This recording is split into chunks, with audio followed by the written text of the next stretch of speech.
que nos vengan a dar sus opiniones, sus consejos, y nosotros hemos estado viendo las alternativas. Y de este grupo de arquitectos vino un grupo desde Estados Unidos, la ciudad de Houston, y nos acompañan hoy, están aquí entre nosotros viendo la dinámica de la iglesia, y yo quiero presentárselos. Es Pete Garrett, y también está con nosotros Reina Masters. Si gustan ponerse de pie.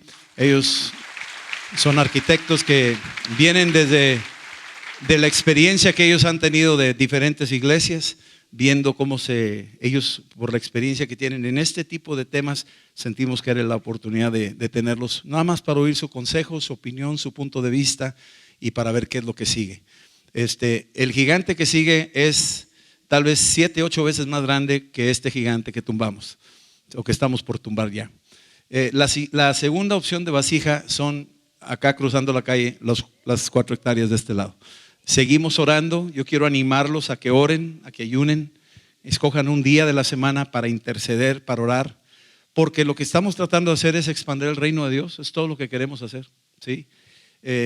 La señora de acá de al lado nos dijo, en vez de poner un lote de autos, prefiero que ustedes estén ahí para construir y hacer un lugar donde se puedan restaurar matrimonios. O sea, yo voy más a eso, pero no ha habido la oportunidad del deseo de vender, ni nos ha dicho en cuánto, y si nos dice, pues algunos van a tener que cacharnos porque el precio va a ser espantoso, pero eso es lo de menos. A Dios no se le va a caer nada. Él no necesita cachador. Él es el que va a rebotar y nos va a asombrar. Entonces, esa es la segunda vasija que tenemos en puerta, y si no, habrá una tercera, y si no, pues Dios sabrá, y aquí nos quedamos y le echamos ganas y vamos a ver por dónde se mueve la cosa, pero no nos vamos a quedar quietos. ¿Sí? ¿Sí estamos? Ok, no nos vamos a quedar quietos. Hay mucho que hacer. Tenemos grandes, mientras Dios nos dé fuerzas y gracia y sabiduría, vamos a aprovechar todo lo que Él nos da para seguir avanzando el reino. No nos queremos ir con las manos vacías. Hay mucho por hacer. Creemos que podemos avanzar el reino de Dios y alcanzar muchas almas antes de su inminente venida. Ojalá estén tan emocionados como lo estamos.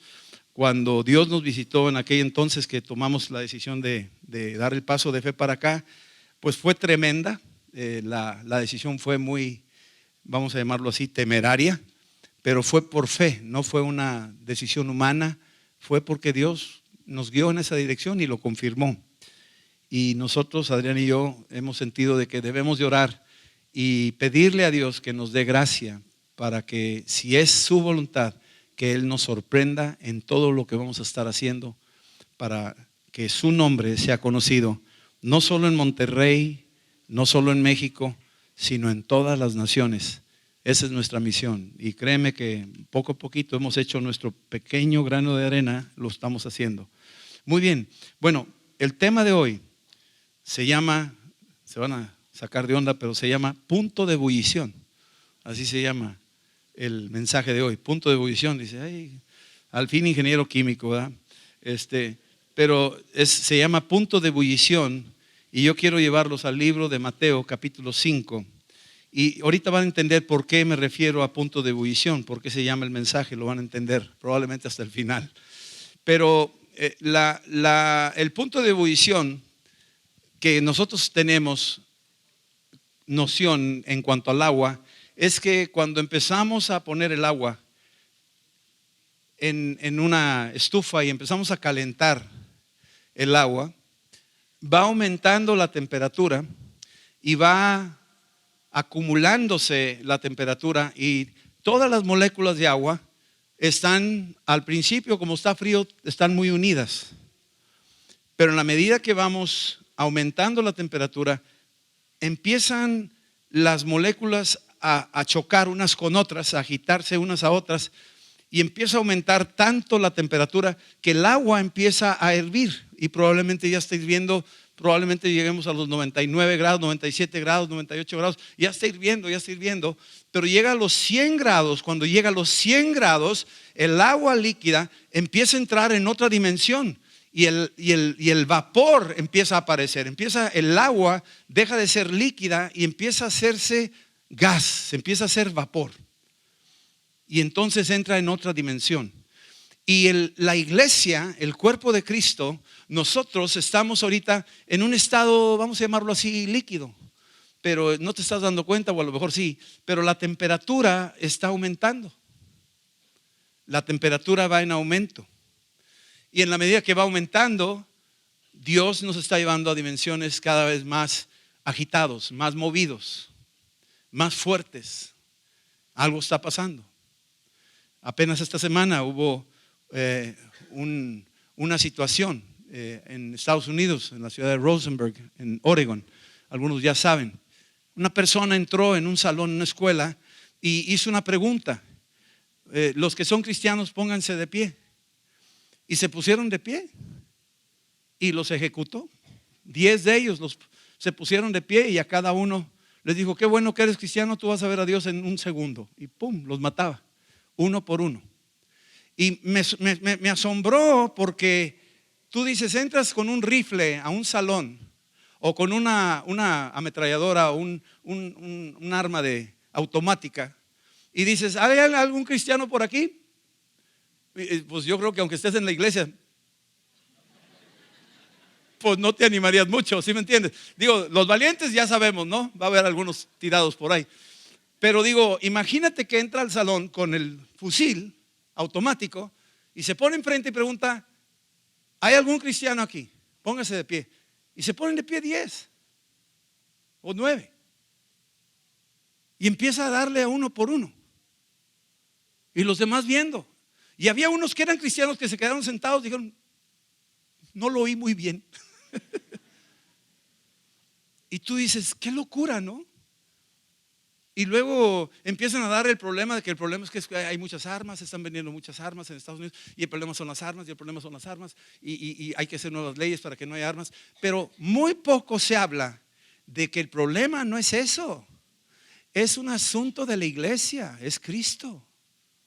El diablo está enojado con Cristo y siempre ha estado enojado con él porque le aplastó la cabeza.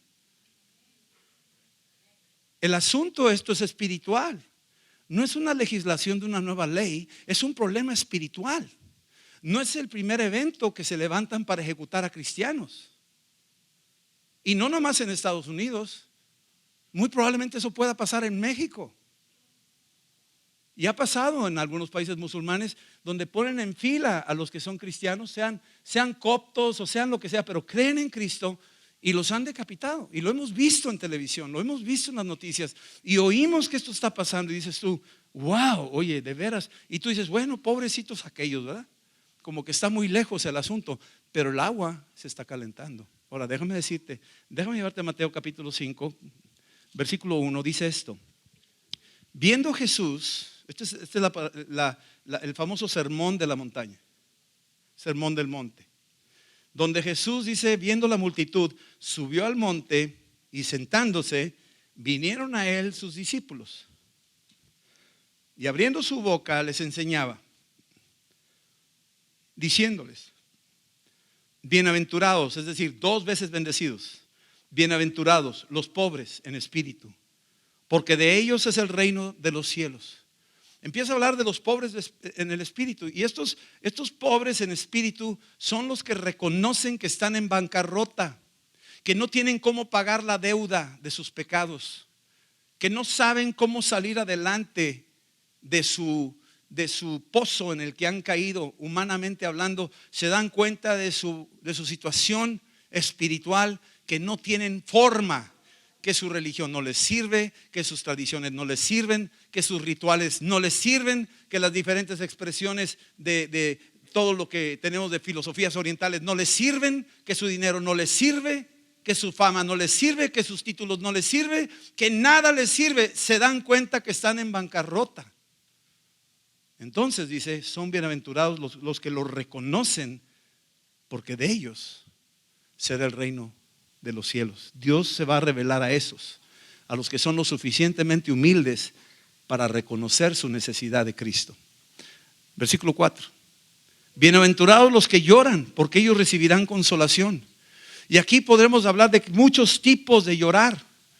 Llorar por un ser querido que murió, llorar por un estado de depresión, llorar porque eres perseguido, llorar porque has perdido todo por amor a Cristo. Pero el Señor está diciendo, bienaventurados los que lloran porque van a ser consolados. Y la palabra en Juan 14, 17 me dice, yo les voy a enviar otro consolador, alguien que va a acercarse contigo. No va a decirte sana, sana, colita de rana. No, te va a dar ahí palmaditas para que te sientas, ay, te voy a consolar. No, la consolación que Dios nos está prometiendo a los que lloran es que nos va a sacar de ese lamento y va a cambiarlo en baile.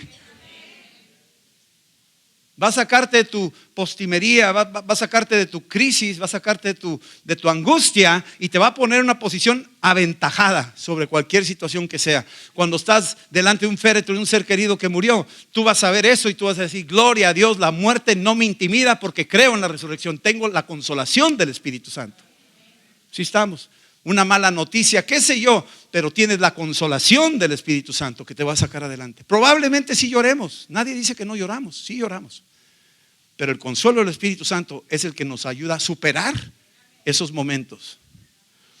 Versículo que sigue, versículo 5. Bienaventurados los mansos, porque ellos recibirán la tierra por heredad. Aquí en este caso dice la Escritura que el hombre más manso que ha habido en la tierra, que hubo en los tiempos de Moisés, era Moisés mismo. El hombre estaba en una situación donde Dios lo usó. Él tenía el poder para agarrar diferentes cosas, agarraba tierra y salían moscas, y llamaba al norte y venían ranas, y tenía una autoridad tremenda. Y sin embargo eso no se le subía a la cabeza.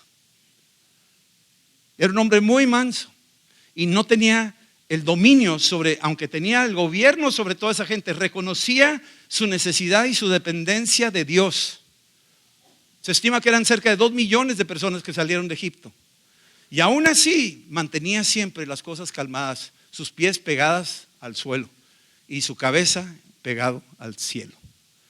Era un hombre manso. Cuando su hermana Miriam lo criticó porque se casó con una cusita, y también Aarón, su hermano, los criticaron y lo trataron de ofender, a un hombre de ese tipo que tenía un liderazgo, que tenía un manto, que tenía un respaldo de Dios, no dijo palabra alguna, no se los tomó en cuenta. Pero Dios escuchó y Dios intervino y puso quieta a esa familia. Y a Miriam le pegó una lepra y Miriam estaba toda traumada. Dijo, yo te oí lo que dijiste de este líder, yo te oí lo que dijiste de tu hermano Moisés. Si yo con nadie hablo cara a cara más que con él. Y así no se habla de una persona que yo escojo. Entonces dice aquí, bienaventurados los mansos, ¿sí? Porque ellos recibirán la tierra por heredad. Versículo 6, bienaventurados los que tienen hambre y sed de justicia, porque ellos serán saciados. Hambre y sed de justicia está hablando no una justicia social, no una justicia política o partidaria. No está hablando de ese tipo de justicia. Ese tipo de justicia ya estamos hartos de oírla. Estamos hablando de una justicia de Cristo. La justicia de Cristo es ver a Cristo en la televisión anunciado, ver a Cristo en el matrimonio, ver a Cristo en la escuela exaltado, ver a Cristo en los matrimonios, en los niños, ver a Cristo conocido en el ejército y en la policía. Ese es el hambre y sed de justicia que anhelamos nosotros. Ese es el tipo de justicia que se quiere. No que se porte bien la gente, no que ya no robe. Eso es el resultado. Queremos la esencia, la raíz, y la raíz de justicia es Cristo. Y tenemos esa hambre de que Cristo sea conocido en todos los ámbitos, en el artístico, en el deportivo, en el económico, en el militar, en el tecnológico, en las diferentes expresiones del ser humano, que Cristo sea conocido en esos medios, aún en los medios que se dicen religiosos, aún ahí que Cristo sea conocido. Y luego dice aquí, versículo que sigue, bienaventurados, versículo 7, los misericordiosos, porque ellos alcanzarán misericordia. Aquí es la ley de la siembra y la cosecha. Si nosotros entendemos un principio de Cristo, que vino a un mundo porque tuvo misericordia de nosotros, y que por su misericordia lo que Él vio en nosotros no lo veíamos, pero Él sí lo vio. Él vio nuestra condición, tuvo de nosotros misericordia. Mira, me acaba de pasar una cosa. Este miércoles pasado terminó la reunión, todo el mundo ya se fue, y vamos saliendo Adrián y yo, y de repente ahí en la calle, cruzando aquí la calle, saliendo aquí por el estacionamiento, estaba un perro. Estaba así, el perro así. En el otro lado estaba el perrito agazapado, y se movía para un lado y se movía para el otro, y se veía confundido el perro, se veía todo deshecho. Y lo vimos, y es un pastor alemán. Y total, me acerqué, me bajé, y yo dije, pues no voy a tener rabia, no me voy a morder, o no sé, no lo conozco. Pero lo que sí sé es que si ese perro lo dejamos ahí, se va a ir a la carretera y lo van a matar. Entonces dije, bueno, pues ¿qué hacemos? Entonces, tarán, se me ocurrió, me quité el cinturón y le puse un lazo y lo agarré y lo jalé y lo metí aquí al estacionamiento. Ahí está, todavía si no. No, ahí está, en el estacionamiento. Y el perro lo ves y yo decía, híjole, va a ser bravo, va a morder. Y no, y tranquilo, así, tranquila. Y es una hembra. Y tranquila, la perrita sí estaba muy tranquila, o sea, no agresiva, pero estaba flaca, confundida, llena de garrapatas. O sea, horrible. Y yo decía, ¿qué vamos a hacer con esto aquí? Y yo dije, pues ni modo, me agarró a mí por eso, pues ni modo, ahí está. Y de repente llegó un veterinario al día siguiente de aquí de la congregación y dijo, yo me encargo. Y le puso medicina, la inyectó, la desparasitó, le puso contra las pulgas y todo, la puso al tiro. Y ya lleva como 4 días aquí. Y ya la perrita ya ahí la lleva. Y entonces yo me digo, ¿yo qué hago? Porque o me la llevo a la casa y ya tengo 5 perros. Yo digo, entonces dije, si llevo uno más, me corre Adriana, o sea, o el perro o tú, o sea, tú sabes, ¿no? Entonces yo digo, pues ¿qué hago? Y dije, pues a lo mejor si se queda, la vamos a anunciar por ahí. A lo mejor el dueño lo va a reconocer, pero ¿qué dueño? Se ve que tenía semanas sin comer, toda flaca. Podías tocar sus huesos. ¿Qué dueño? Llena de garrapatas, toda tirada ahí, perdida. ¿Qué dueño? Sin collar, sin identificación, sin saber si está vacunada o no contra la rabia. O sea, ¿qué dueño? ¿Quién podría haber hecho eso? ¿Sí entiendes esto? Y entonces dijimos, bueno, pues a lo mejor se queda y la podemos tener aquí como parte del staff, ¿verdad?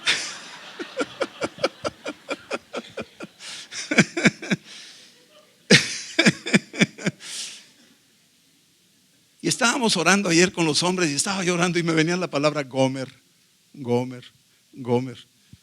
Y dije, ya tengo el nombre para la perra. Le vamos a poner Gomer. Y algunos de ustedes no saben qué es Gomer, pero Gomer era Oseas, el libro de Oseas, léelo, capítulo 1 y 2. El profeta Oseas, Dios le dice, quiero que vayas y te cases con una prostituta que se llama Gomer.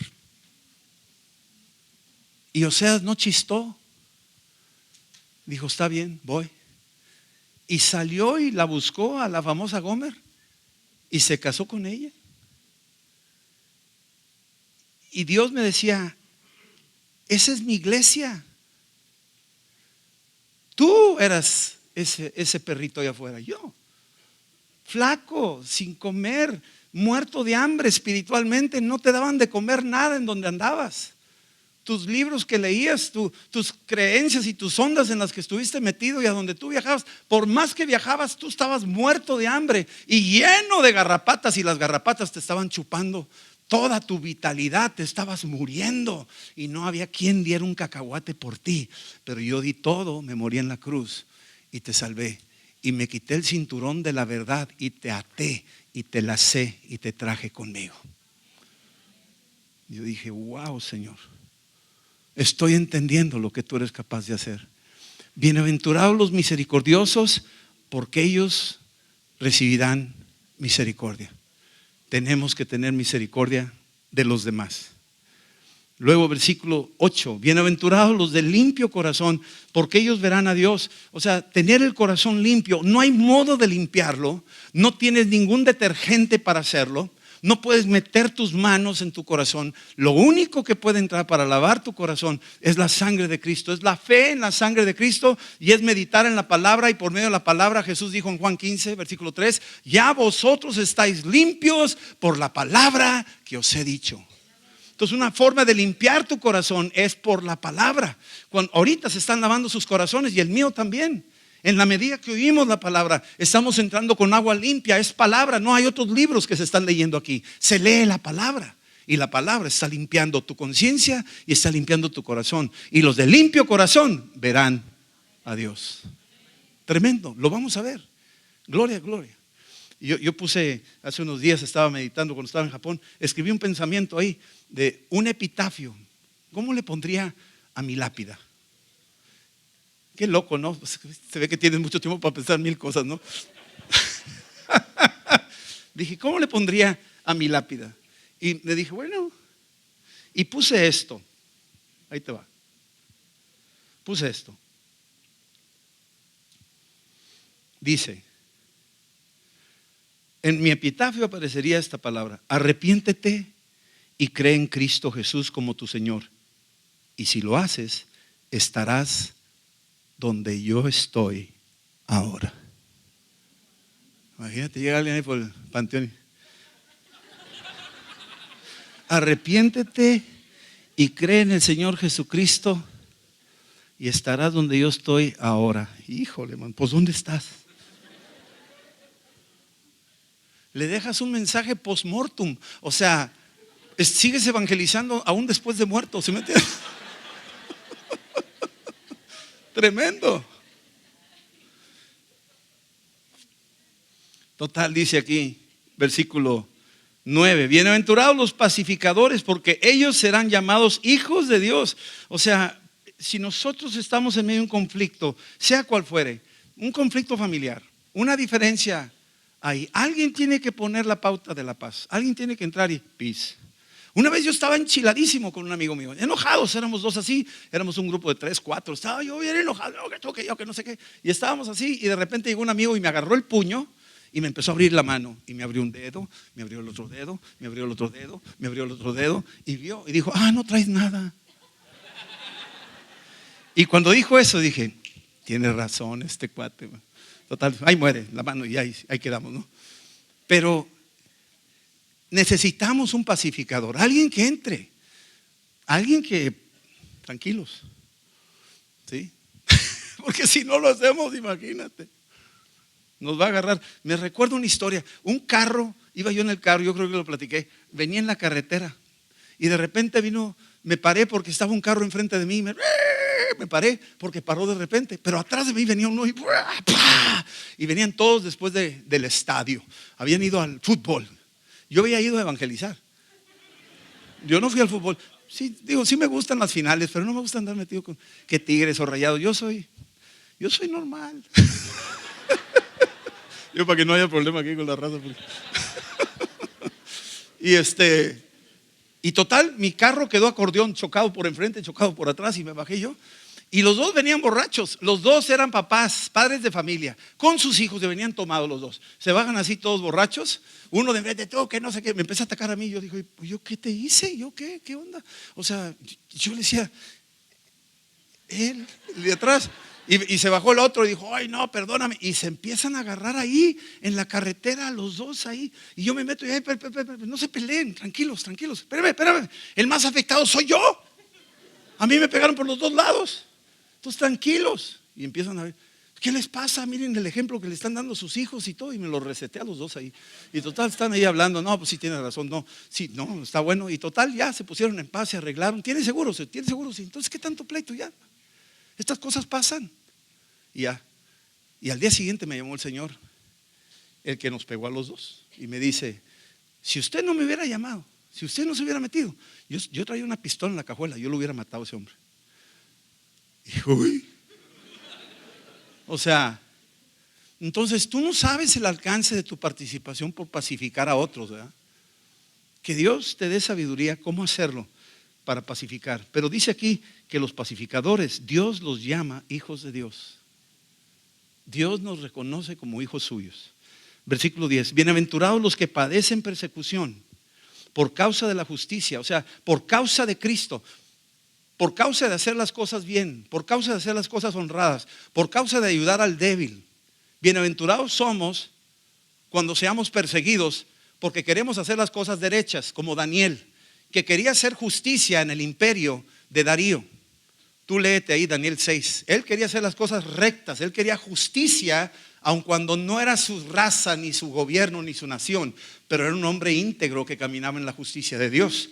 Y cuando él quiso hacer las cosas justas, le hizo sombra a los chuecos, a los corruptos.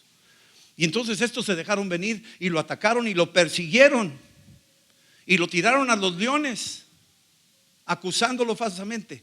Pero Dios puso a Daniel por encima y a esos acusadores los lanzó a los leones. Eso fue lo que hizo. Capítulo 6 de Daniel.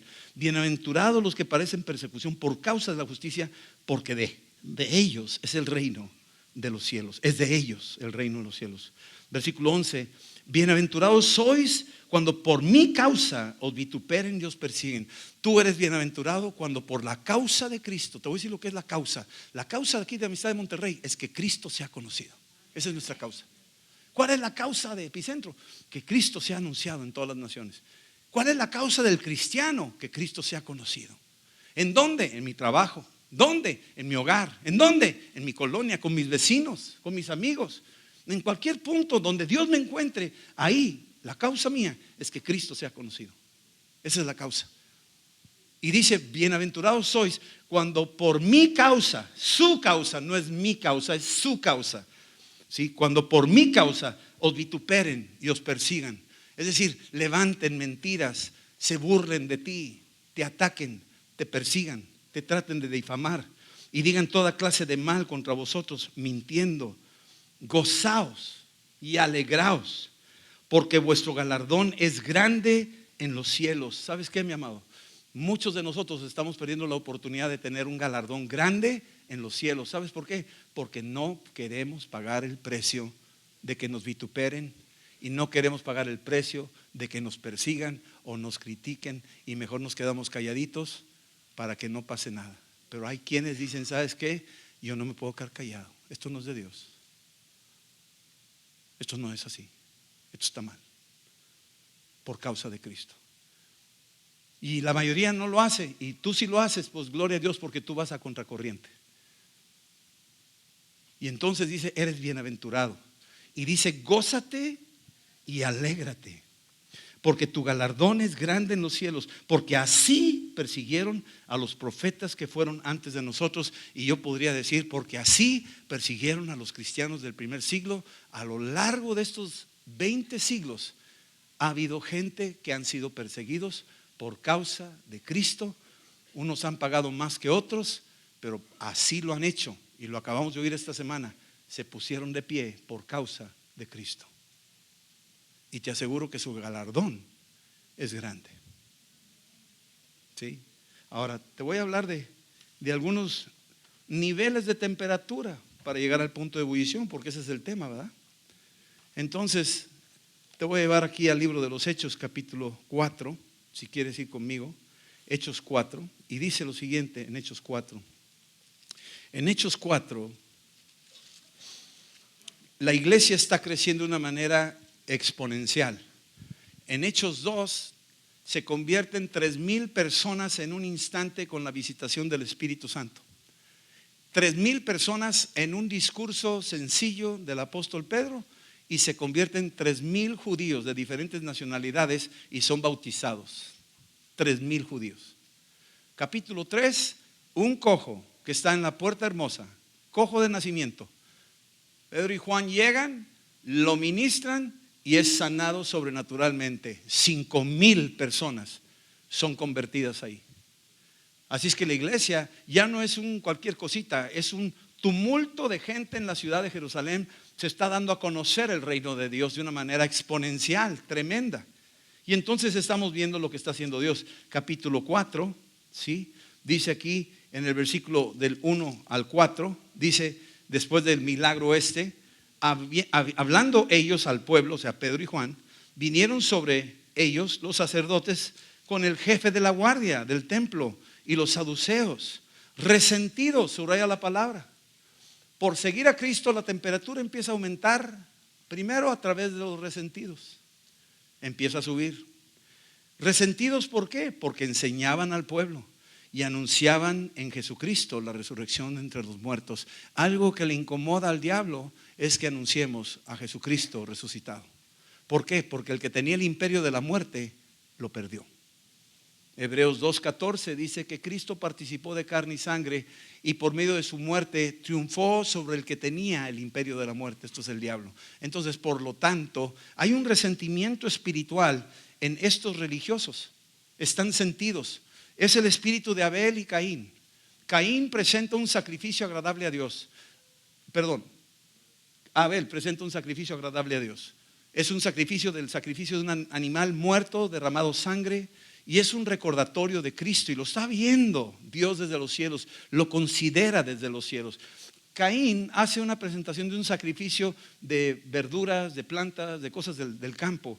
Y Dios no recibe ese sacrificio, no lo reconoce. Y entonces Caín se molesta con Abel, se indigna y está resentido con Abel. La misma cosa, se resintió. Y entonces, ¿qué hace el espíritu religioso? Se resiente porque Dios está bendiciendo al otro y no lo está bendiciendo a él. Y entonces, ¿qué hizo Caín? Mató a Abel, lo mató. Entonces ese espíritu estaba operando aquí, resentidos porque estaban enseñando a Jesucristo. Versículo 3, y les echaron mano, los pusieron en la cárcel. Es que la segunda cosa aquí, después de un resentimiento, después de una intimidación, el segundo paso es cárcel. Son niveles que va aumentando la temperatura. ¿Se están dando cuenta? Entonces, si tú sigues leyendo, versículo que dice aquí, versículo 4, pero muchos de los que habían oído la palabra creyeron, y el número de los varones era como 5,000. O sea, era un avivamiento tremendo.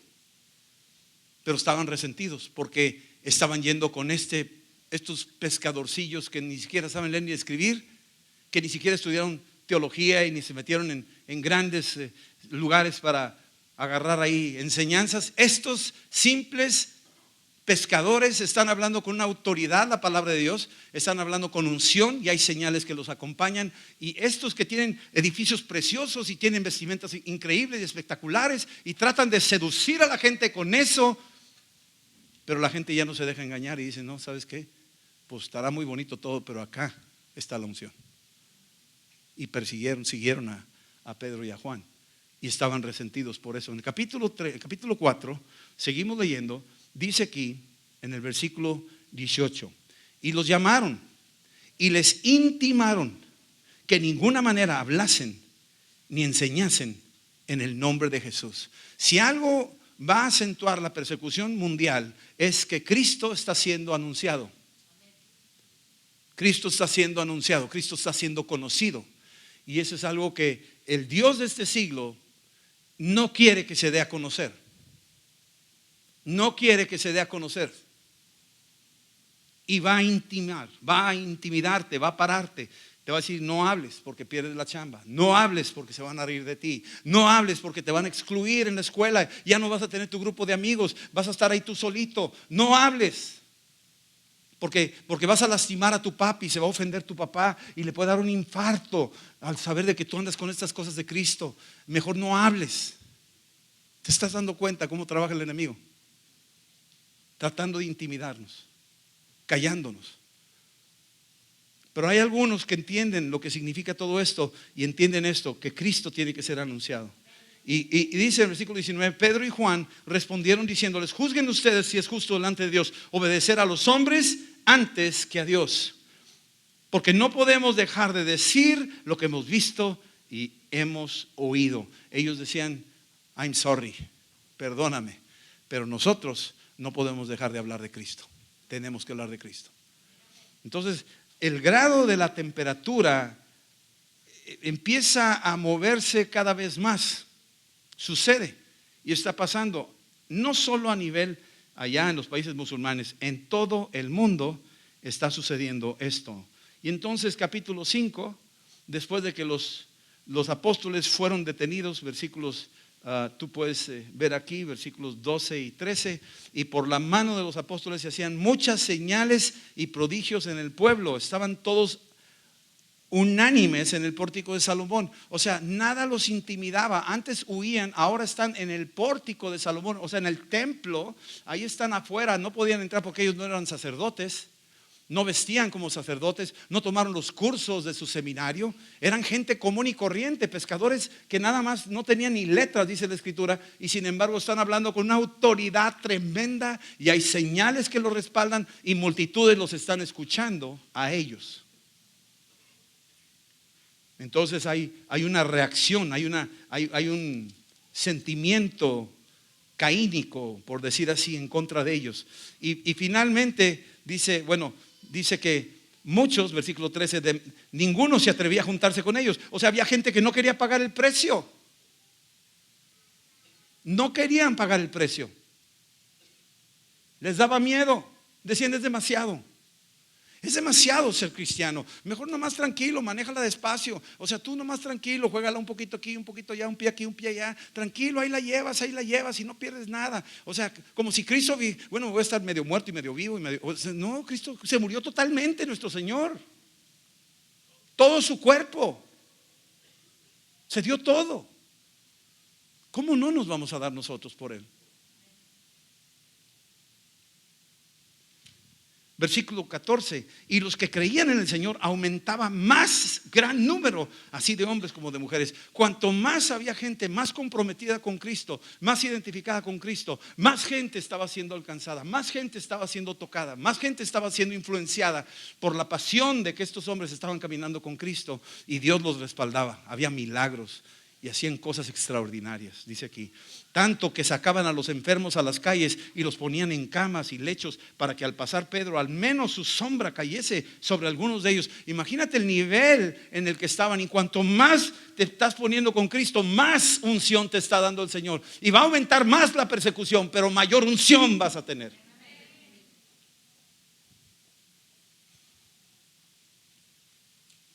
Entonces así fue como estuvo. Y fueron detenidos y fueron llevados. Y entonces, versículo 17, entonces levantándose el sumo sacerdote y todos los que estaban con él, esto es, los de la secta de los saduceos, se llenaron ¿de qué? De celos. Ya no estaban indignados, ahora estaban celosos. O sea, la presión va aumentando, la temperatura va aumentando. Ya no es nada más un sentimiento pensado, ay, cómo me caen gordos ese Pedro y Juan. No, ahora era un celo. Dice, híjole, los quiero matar, a ver en qué momento busco el hueco para. O sea, va aumentando la presión del rechazo al evangelio. Y echaron mano a los apóstoles y los pusieron, aquí está tu segunda porción, en la cárcel. Ya no era nada más una crítica, ya no era nada más una amenaza. Ya no hables de Cristo, por favor, ya no hables de Cristo. No, aumentó de color el asunto, subió la temperatura. Al siguiente paso fue cárcel. Ese es el siguiente paso. Pero un ángel del Señor abriendo de noche las puertas de la cárcel, versículo 19, sacándolos dijo, id y puestos en pie en el templo, anuncien al pueblo todas estas palabras de la vida. O sea, tú dices, el ángel le dice, corran rápido, que no te vean, que no te agarren.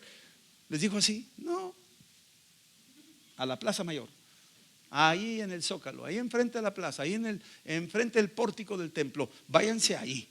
Y tú dices, oye, pues qué bárbaro. Si el ángel no le duele porque le pegan, pues ese ángel no siente nada. Pero esto sí les va a doler. O sea, tú piensas a mil cosas humanamente y se te hace como que es demasiado. Pero sin embargo la instrucción fue muy clara. Váyanse ahí y ustedes sigan hablando. No se paren. Y yo creo que podrían haber dicho, Señor, pero están subiendo la temperatura. Ya estamos aquí, está muy hervida la cosa. Vayan allá, que siga hirviendo. Que siga hirviendo. Y entonces se fueron ellos. Versículo 28. ¿No les mandamos estrictamente que no enseñasen en ese nombre? Y ahora han llenado a Jerusalén de esta doctrina, de su doctrina, de vuestra doctrina. Esto es el enfrentamiento directo del enemigo cuando ya no solo conoces el nombre de Jesús, sino ahora estás conociendo los fundamentos de la fe cristiana, que no hay otro nombre. Fundamentos de la fe cristiana, como decía Pedro en Juan 4, en Hechos 4, léelo por favor, Hechos 4:11. El apóstol Pedro está diciendo estas palabras poderosas, dice en Hechos 4:11, esta es la doctrina, oigan la doctrina.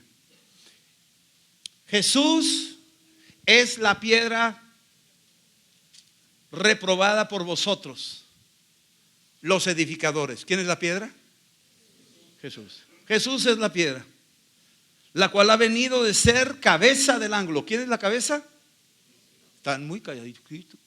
Aquí no hay un tipo con un fusil, por favor. O sea, tranquilos. Ahorita no va a entrar con una ametralladora así. Pónganse de pie los que dijeron eso. No, tranquilos. Todavía estamos en aguas tibias. Pero Pedro está diciendo, Él es la piedra y Él es la cabeza. Versículo 12. En ningún otro hay salvación. Nadie te puede salvar. No hay otra persona, no hay otra deidad que te pueda salvar. En ningún otro hay salvación. ¿Qué quiere decir de las demás religiones? ¿Cómo quedarán ellas? ¿Cómo quedarán?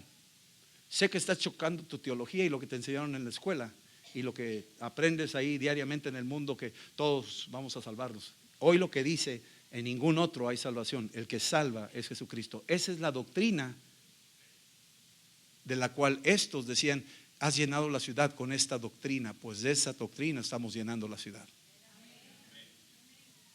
En ningún otro hay salvación, porque no hay otro nombre. No hay otro nombre, mi amado. Este es el nombre. Es el nombre de Jesucristo. No hay otro nombre bajo el cielo dado a los hombres en que podamos ser salvos. Es Jesucristo. Él es el que te salva. Entonces, después de la intimidación, sigue un poquito aquí la cárcel. Hechos 5. Y después de la cárcel, dice aquí el apóstol Pedro, versículo 29, es necesario obedecer a Dios antes que a los hombres. Imagínate un hombre que primero negó a Cristo 3 veces y luego se escondía, y de repente ahora está hablando con un denuedo que nadie se lo va a quitar, y está diciendo: es necesario obedecer a Dios antes que a los hombres. Y yo te digo, mi amado, una cosa: lo que está diciendo es una tremenda verdad. Versículo 32, nosotros somos testigos suyos de estas cosas. Así que tú eres un testigo de Jesucristo. ¿Está claro eso? Si alguien te pregunta: ¿y tú qué? ¿Eres de los testigos? Y tú dile: sí, de los testigos de Jesucristo. Y también el Espíritu Santo, el cual ha dado Dios a los que le obedecen. Dios da su Espíritu Santo a los que le obedecen. Si tú lo obedeces, Dios te va a dar la evidencia, la llenura del Espíritu Santo. Entonces sigue aquí hablando la Escritura, y en la medida que iba avanzando, aumentando de color, y entonces Gamaliel los pone aparte y habla con ellos, los sacerdotes ahí, judíos y saduceos, y le dice: miren, déjenlos, espérense, si es de Dios va a prosperar, si no es de Dios se va a caer, tranquilos, no pasa nada. Y los trata de poner quietos. Pero en el versículo 40, ya que oyeron esta instrucción de un hombre muy sabio que era Gamaliel, convinieron con él, y llamando a los apóstoles, ¿qué hicieron con ellos? Los azotaron, les intimaron a que no hablasen en el nombre de Jesús, y los pusieron en libertad. Y ellos salieron de la presencia del concilio llorando, sufriendo, cojeando, porque los patearon. ¿Cómo salieron de ahí? Lean su Biblia, por favor. No, se me quedan viendo todos así como diciendo: ¿será? Traigan sus Biblias, por favor. Este es un lugar donde se lee la Biblia. No te leen la Biblia, lees la Biblia. Trae tu Biblia, por favor. Vengan armados. Imagínate qué vas a hacer cuando se ofrezca. Entonces los azotaron, les dijeron que no hablasen en el nombre de Jesús. Nota cómo el nombre de Jesús es un problema para la gente, es un problema para los demonios. Cuando tú hablas de Cristo, estás aturdiendo espiritualmente el ambiente. O sea, los demonios se asustan, se aterrorizan. No usen ese nombre, no conozcan ese nombre, no invoquen ese nombre, porque en el nombre de Jesús echaremos fuera demonios, dice la Biblia. No echas fuera demonios en otros nombres, es en el nombre de Jesús. Entonces no querían que se hablara en el nombre de Jesús, y ellos salieron de la presencia gozosos de haber tenido por digno el padecer afrenta por causa del nombre. Así es que estamos viendo intimidación, luego estamos viendo que sube el nivel y luego viene cárcel, y luego sube el nivel y vienen golpes y azotes. Va subiendo el color, no sé si lo estés viendo, pero va subiendo el tono en la vida de ellos.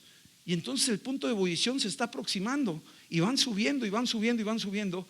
Dice aquí: y seguían ellos, versículo 42, y todos los días en el templo, por las casas, no cesaban de enseñar y predicar a Jesucristo. O sea, nada los detenía. Ellos seguían yendo al templo, ellos seguían hablando o sea, no los paraba. Tú dices: pero ¿cómo no les da miedo eso? Ellos estaban enamorados, sabían lo que significaba la cruz, sabían lo que significaba la cruz.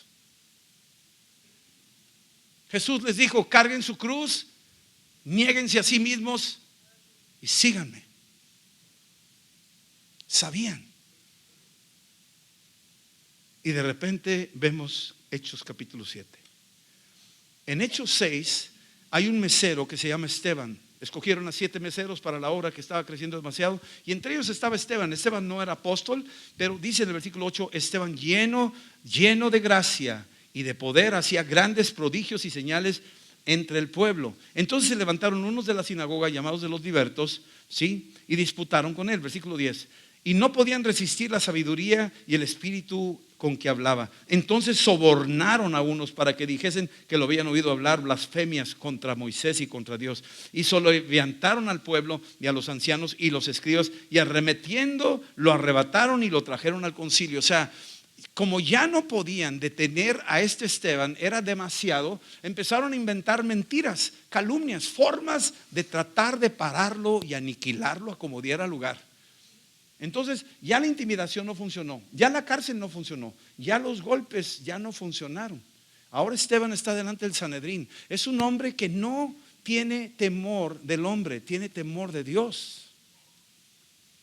Y todo el capítulo 7 es un sermón de Esteban, donde usa más de 30 escrituras de memoria, sin tener los rollos. Tú tienes una Biblia muy práctica y portátil. En aquel entonces eran rollos, y el rollo de Isaías y el rollo de Ezequiel y el rollo de Jeremías, y eran rollos que tenían que cargar. Él no los tenía en la cabeza ni los tenía en su almacén de la casa, él los tenía en el corazón. Él tenía el Espíritu Santo, y tú lo tienes también. Y dice aquí la escritura que todo lo que citó él en la palabra, empieza a hablarles y empieza a decirles, versículo 54, después del mensaje que él dio, dice, oyendo estas cosas, o sea, el Sanedrín, el sistema en el que vivía él, sistema religioso, dice, oyendo estas cosas, se enfurecían en sus corazones y crujían los dientes contra él.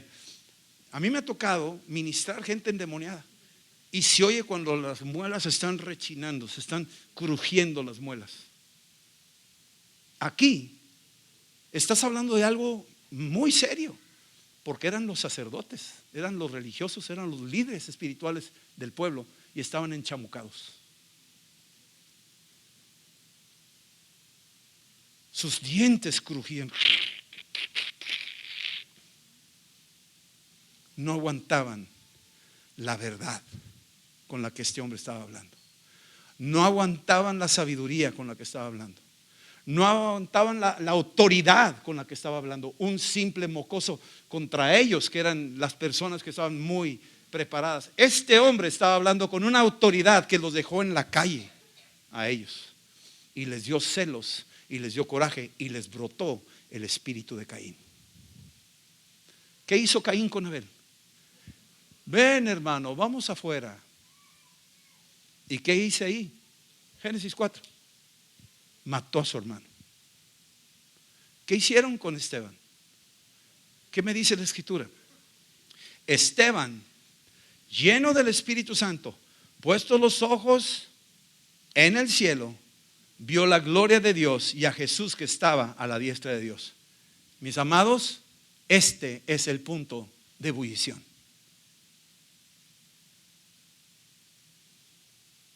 Se abrieron los cielos.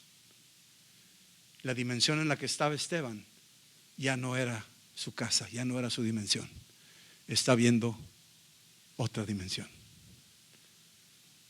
Se está desprendiendo de este mundo y está viendo los cielos. Y dice aquí que Esteban, lleno del Espíritu Santo, puesto los ojos en el cielo, vio la gloria de Dios y a Jesús que estaba a la diestra de Dios. No vio a nadie más que a Jesús a la diestra de Dios. Mi amado, tú y yo vamos a comparecer delante del Señor. Gózate que te encuentre ocupado en los asuntos de Dios. Y dijo, versículo 56, he aquí veo los cielos abiertos y al Hijo del Hombre que está a la diestra de Dios. Miren, mi amado, ahorita en ese instante sobre nosotros están los cielos aquí, y probablemente se están abriendo de alguna forma, y algunos espiritualmente lo ven. Hay niños que lo ven con mayor facilidad que los mayores. Pero te voy a decir una cosa, este estaba viendo algo que los demás no estaban viendo, y declara, veo los cielos abiertos y al Hijo de Dios a la diestra de Dios, lo veo. Y los otros que no podían ver, mayor coraje les estaba dando. Ahora sí se desbordó, se hirvió el corazón de odio y de rencor y atacó. Y ahora, ¿qué pasó aquí? Y entonces ellos, dando grandes voces, se taparon los oídos, arremetieron a una contra él y echándolo fuera de la ciudad. Lo mismo que hizo Caín, sacó a su hermano, lo mismo, echándolo fuera de la ciudad. Le apedrearon y los testigos pusieron sus ropas a los pies de un joven llamado Saulo. Más adelante este Saulo es Pablo, el apóstol Pablo. Estuvo presente. Y al rato ese Pablo, cuando vio a esa moleculita hirviendo y que se evaporó, y Pablo estaba ahí viendo, al rato el que se va a evaporar va a ser Pablo. Porque Pablo dice después en 2 Timoteo, yo estoy listo para el sacrificio. He corrido la carrera, he peleado la buena batalla. Él estaba listo para la ebullición. Nerón lo iba a eliminar. Así es que la influencia de tu pasión por Cristo enciende pasión en el que está a tu lado, en el que menos te imaginas. Y entonces dice aquí que lo echaron fuera, pusieron sus ropas a los pies de un hombre, un joven llamado Saulo, y apedreaban a Esteban. Y mientras él invocaba y decía, Señor Jesús, recibe mi espíritu, y puesto de rodillas, clamó a gran voz, Señor, no les tomes en cuenta este pecado. Y habiendo dicho esto, se evaporó.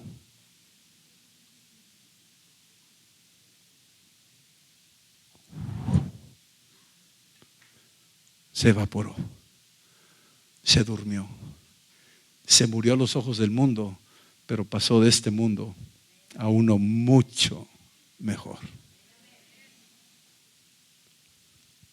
Así es que, mi amado,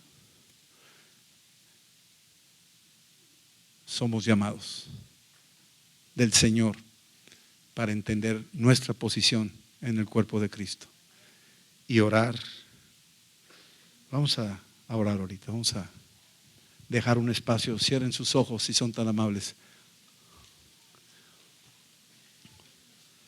Se pueden poner de pie si gustan.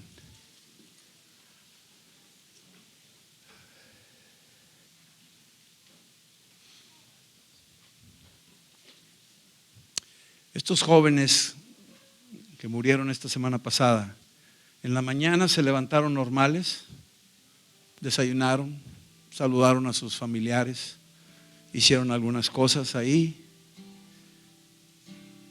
Un día normal como cualquier otro, todos con sus metas, todos con sus sueños, todos con sus asuntos. Llegan a la escuela, un día normal como cualquier otro. Entran a la escuela, se sientan en su salón, están en clase y de repente entra una persona y hace la pregunta más trascendental de tu vida. ¿Hay alguien aquí que cree que Cristo es el Señor? ¿Hay alguien aquí que cree que Cristo es el Salvador del mundo, el único que salva? ¿Hay alguien aquí que cree que resucitó a los muertos? ¿Hay alguien aquí que es miembro del cuerpo de Cristo? Póngase de pie, por favor. Y en ese instante su día cambió. En un abrir y cerrar de ojos, como lo dijo este hombre. Lo dijo y fue profético. ¿Tú crees en Cristo? Entonces lo vas a ver en un segundo. ¡Pum!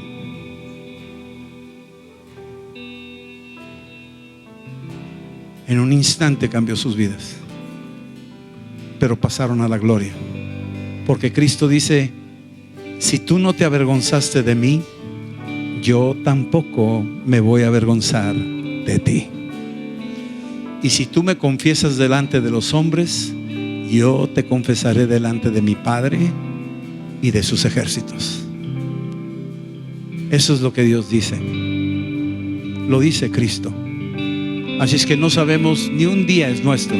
Todo es así. Todo es prestado, mi amado. tenemos que enfocarnos como Esteban, que decía: veo los cielos abiertos, veo a Cristo sentado a la diestra. Aunque rechinen los dientes de los que están a mi alrededor, no me van a intimidar. La cárcel no me va a intimidar. Los golpes no me van a intimidar. No me van a intimidar. No me avergüenzo. La muerte no me va a intimidar. En el nombre de Jesús, puedes cerrar tus ojos.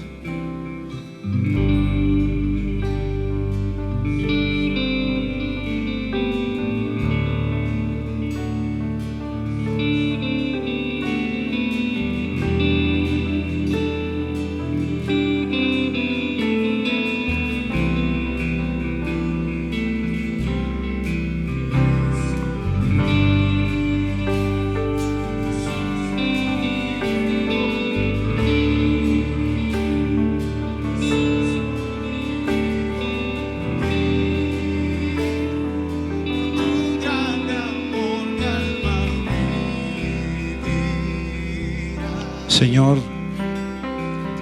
nosotros no sabemos qué venga más adelante, pero queremos pedirte que cada vida que está aquí hoy esté totalmente consagrada a ti,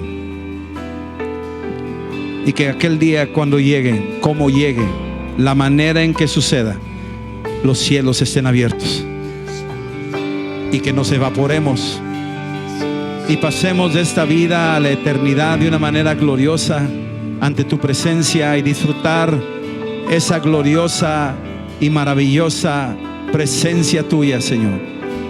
Y mientras nos llamas que estemos aquí en la tierra, estemos viviendo por tu causa, Señor. En el nombre de Cristo, oramos por el cuerpo de Cristo, que en alguna parte del mundo sufre y padece persecución, padece intimidación. Oro por los que están aquí hoy, que les ha dado miedo, pena, que se han sentido inseguros de hablar a otros de Cristo, que no quieren perder una relación y le dan más importancia a negocio, a dinero, a ser aceptados, en vez de tenerte a ti como el Rey de la vida, en vez de ser conocidos como enamorados de Cristo.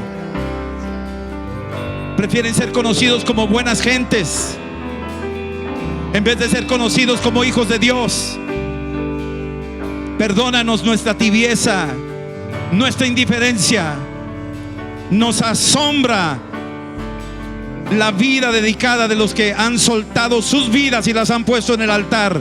Nos avergüenza, Señor, de que no hemos sido capaces de vivir una vida consagrada, donde todos los que nos rodean nos identifican como hijos de Dios, nos conocen como cristianos, sin importar lo que puedan pensar o puedan hacer, porque nuestra vida está escondida en Cristo. Señor, en el nombre de Cristo oramos por el cuerpo sufriente, los que sufren persecución de palabra, los que sufren persecución con armas, los que viven en cárceles por causa del evangelio, los que viven privaciones, los que han sido expropiadas sus propiedades, los que han sido separados de sus familiares por amor de tu nombre. Oramos por ellos ahora, Señor. Ahora, en el nombre de Cristo, intercedemos por los miembros del cuerpo de Cristo, esas áreas del cuerpo llagados, heridos, perforados, lastimados. Son nuestros hermanos y son parte del cuerpo. Nos dolemos con ellos, Señor. Nos dolemos con ellos, Señor. Y cuando llegue nuestra hora en que nosotros también seamos confrontados, en que el mundo nos pregunte: ¿y tú en quién crees? ¿Quién es tu Señor? Y que digamos: Jesús es mi Señor.